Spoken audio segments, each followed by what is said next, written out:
Hey guys, Mad Theories here. Now, today I want to talk about Vergil from Devil May Cry. Now, I had an interesting theory that what if Vergil was planning the whole fight out with Dante? What if he never really wanted his father's power? And what if he just wanted to train Dante to get Dante to the levels that he wanted him to be, and he used that tactic of wanting more power just to lure Dante in and sucker him in, and he just wanted to train him in his own way, teach him his own way how to turn into a devil. Because when he first fought Dante didn't care. He didn't know anything about Devil Trigger. He was just like, oh yeah, I'm just I kill demons, eat pizza, have my milkshake, and get call some clients. But he didn't know anything about having another side to him that would unleash his devil side and bring him more power, until Vergil showed him, and then he stabbed him on top of the on the thing. So I'm like, okay, but what if he was just staging out the whole thing? Because now, sure, we all love Vergil. We all know and love Vergil. It's like, my power, I need more power, like that, And how his other iconic lines is, "You're not worthy as my opponent." Like all of those wonderful things that he be saying and stuff, those little quotes that he be saying that I love from him. But it's like, sure, in the game that, Vergil always wanted power. He says a lot, like, he needs power, he needs more power, and this and that, and he wanted to obtain the power of Sparta. And it's like, sure, in the game that he wanted to obtain the power of Sparta, but he didn't know of the great lengths of when you fall further down into, you can pretty much say hell, when you fall further down into the demon world, that you had big old Moondust was there, just chilling, observing the whole situation and whatnot. So I was like, damn, Moondust was there. But what if Vergil knew Moondust was there? What if he knew Moondust was there and he was like, nah, I gotta have Dante. Dante's gonna be dunked. You know what? Scratch the whole thing. No. I wouldn't even say he would have known, because at that time Vergil didn't even know Moondust was there until he seen those three little dotted eyes, and he was like, all right, let me go challenge him until he failed to defeat Moondust. But my theory is that I felt that Vergil wanted to train Dante and get him stronger, because I thought about the whole match that they had in the game, the final fight. I felt that Vergil let Dante win, because at that moment, Vergil was the older brother, and he was a lot more skilled than Dante. Dante was a great fighter, he was skilled, but I just felt that Vergil let Dante win, and then he just fell down into the demon world, sealed it up, and then that was it. And so I was like, nah, I just really felt that Vergil was trying to prepare Dante for the greater battle, which was Moondust. And possibly when Devil May Cry 5 comes out, there could be a huge battle there, because it's all of the battles that led up to everything was all thanks to Vergil. Because if it wasn't for Vergil unlocking the whole demon world type thing, Moondust would have never came out. The seal would have never kind of gotten weakened and almost had Moondust free if it wasn't for Vergil. But yeah, I just really felt that Vergil was basically planning out the whole thing, because even when you play Devil May Cry 4, the special edition, how he showed up, he was there at that city, at Fortune City.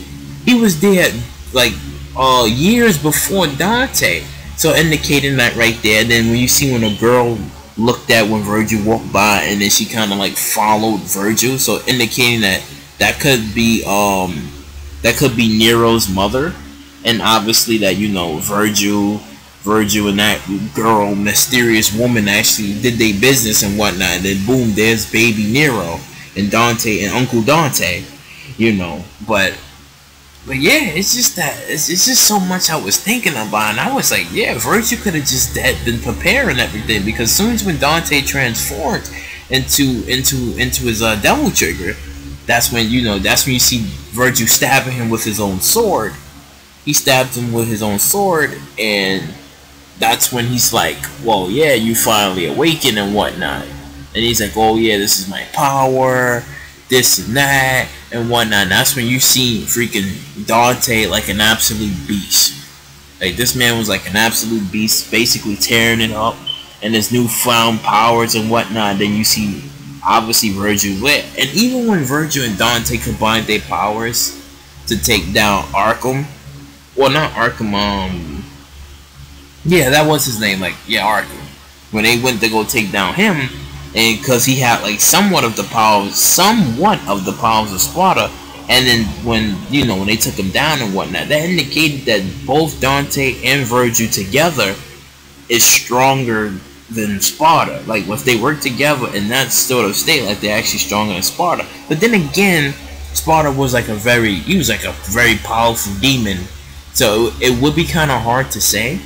But throughout the years, that's when you see in Dante, and then the things that you read on him, that they say that it's possible that he surpassed Sparta, and that he's the true son of Sparta, due to the fact that when he has like the amulets, and he actually has like his power, as you can see when he fought Moondust and Devil May Cry 1, when he had like the power of Sparta, and you see him doing all that crazy stuff.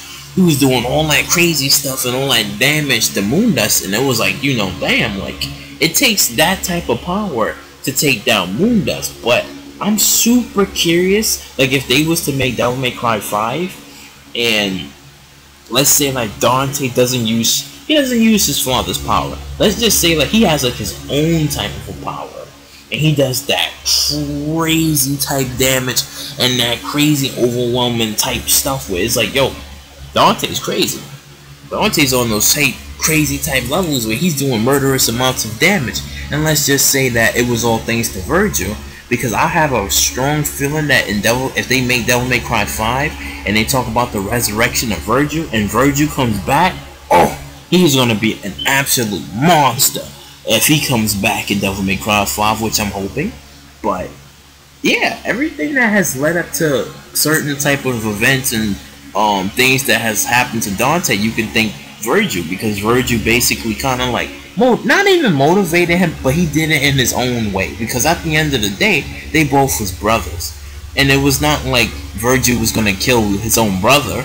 Like, no, he wasn't gonna do that. He was just trying to like get him to awaken his form, and he was like, oh well, you know, you use guns and whatnot, but you know, you should do what father did and just, you know, be true to your word and be like a swordsman type thing. But into, you know, his father had guns too, but you know, Vergil was never a type of person to use guns.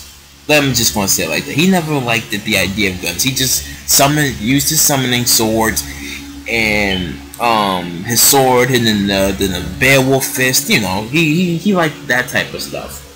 But you know, Vergil by himself is just like an absolute monster. That's why I said it's like he was just basically goading Dante to come to him. He was goading him, so he's like, well, you see, little brother, I'm gonna teach you the next step. Like, you're already a great fighter and a great swordsman, but you gotta unlock your devil form in order for you to beat me. Because if Dante would have never unlocked his devil form, he would have never beaten Vergil, and Vergil would have locked him in the devil's world. He would have locked him in the devil's world. He would have died fighting Moondust. It would have been interesting to see Nelio Dante or Nelio Angelo Dante or Angelo Dante. I mean, oof. I think Angelo Dante would have been probably crazy.